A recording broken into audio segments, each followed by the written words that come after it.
So just in case you're wondering what this is all about, it's the Legacy Room and it's proudly brought to you by Quest Trustees. It's all about estate planning. But today, taking it a little bit further, okay, I'm supposed to introduce myself.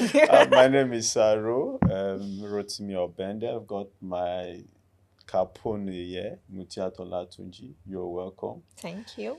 This is a very I feel like a guest and unconventional. you're the host, so let's carry on. Let's proceed. It's a very unconventional conversation or type Okay. of the legacy room. It's just the two of us, Okay. and we are discussing Islamic estate planning.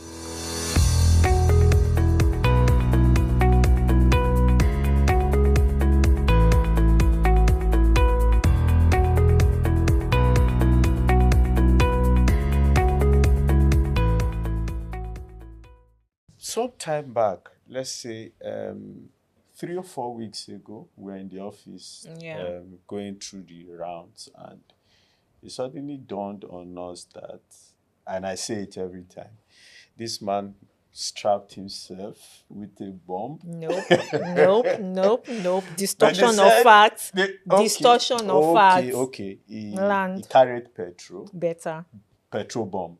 Petrol. There's nothing like petrol bomb now, Uncle Ro. Okay, carried petrol. Yes. Went into the mosque. It did not enter. Okay, outside the mosque. Yes. Locked the door. Yes. Poured petrol inside. No. Outside. He poured Petrol round. and Yes. opened fire. Yes. No, it not open fire. It lit the matches. Oh. Set the place ablaze. So he lit the matches, and what happened? So that's the gist. But what the crux of the matter is that everything was about inheritance planning gone wrong. Let's just try and think, what could have gone wrong? Because it happened in the north, so I'll assume borderline, and then because he went to burn down the mosques, like they were Muslims. So, let me guess. Let's assume that, let's say his father passed, and Father, mother. One person and passed, someone shall pass, exactly. Someone died. Okay, father And died. then, or mother. Father. Someone died. Let's say Someone father. died. Okay. And then his uncle and I think his brothers distributed the inheritance, and he was just disgruntled. So it's either of two things. Either they decided that let's go the Islamic route, let's just agree amongst ourselves and share. And the guy felt, no, if he had done it according to Islamic law, I'll have gotten more. Or they did it according to Islamic law, and for some reason he was still disgruntled. Okay, so I know you've talked to us about Islamic estate planning. Yep. And how the Prophet Muhammad, peace be unto him, says that if you have an asset, maybe let's allow our viewers to just watch that clips, a glimpse of that episode where you introduced us to Islamic estate planning. Okay.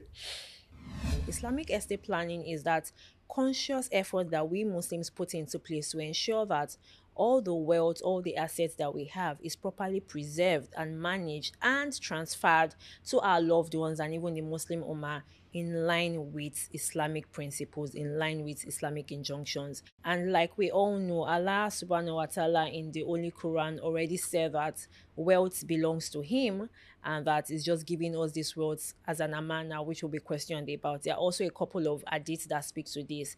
There's one that was reported by Trimidi, where the only Prophet Muhammad, peace be upon him, said that, I'll paraphrase, no son of Adam will move a foot on the day of judgment until he's questioned about certain things. And one of those things includes how he made his wealth and how he preserved or shared his wealth. This speaks to the importance of Islamic estate planning. You're welcome back. I hope you found that clip instructive. Now, we're talking about Muslims. And like you said, two things could have happened. Yeah. Number one, let's say the man did not have a will. He was a practicing Muslim. What would have been, what would the expectations be or would have been regarding how his property should be shared? No estate plan in place. So no estate plan in place is a Muslim. The only thing that comes to my mind is Surah An-Nisa, chapter 4 of the Holy Quran.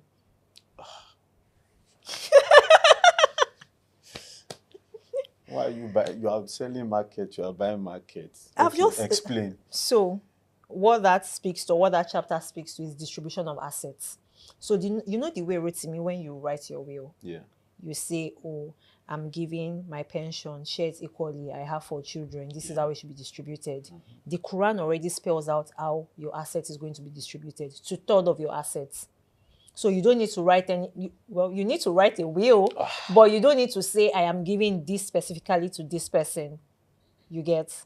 Okay, so is it not possible that that could have been the reason why it was disgruntled? So I'll explain to you. We've heard stories and Yeah. we've seen it where a woman passed, has property in Mushin, just saying, and Yes. I apologize to our Mushin brethren. And she also has in Lekki. So paint that picture. Let's say, for example, that this man, because he's not specified who gets what, but he knows that to tell. It's not possible that they just bounded this man to somewhere down the trenches and say, go and take that property. Okay, so typically it's not supposed to work that way. Okay. Because it's not just a layman on the streets or the brother or the uncle that is supposed to sit down and decide who gets what. And that's why in Islam we say we have scholars and Okay. we have leaders, and then there's always a Sharia panel or a committee. These are people that are versed in Islamic inheritance law. They've gone to school to study it. So beyond reading chapter 4 of the Quran, they've internalized it, they've digested it. And so what they do is that they sit down and more or less value. Because really, how do you tell what total of my assets is if you don't do some sort of valuation? So they do some sort of valuation, and it is based on that valuation that they distribute. Again, remember that the distribution ratio speaks to equity to a very large extent. It speaks to fairness. So the guy gets double of what the girl gets, and there's an ideology behind it. So if he's getting double and his sister is getting half of what he's getting, there's no way on earth he's getting the property in Moshi and his sister is getting the property in Lekki. So one property in Lekki. And we are just saying it's an hypothetical situation. Yeah. We still do not know or have the full Facts. facts. What we know is that they went to the mosque, locked these people, set matches, and some people died. Yeah, some people died and a couple of people were injured. 8 people sadly died.